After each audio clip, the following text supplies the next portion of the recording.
ku yi maza ku danna subscribe, sa'annan ku taba alamar rawa domin samun sabbin shirye-shirye. Assalamu alaikum warahmatullahi ta'ala barakatuh. In barkamu da sake saduwa a cikin wannan mako. Kuma yadda kuke gani wayannan hotunan wayansu celebrities ne A, B, C har ma da D. To ku biyo mu domin ganin abin da muka kawo mu ku da kuma bidiyon nan har ƙarshe domin ku fahimci abin da nake nufi.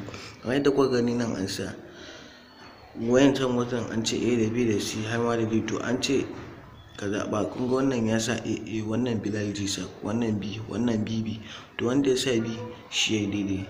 Kun ga kamar nan an ce iPhone, to wayannan sun yi II, kaga sun yi daidai. Wayannan kuma sun yi double I da yawa, kaga ba su yi daidai ba.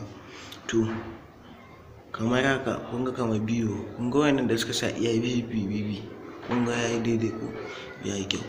To masu kallon mu, abinda muke so mu wayar da ku kenan.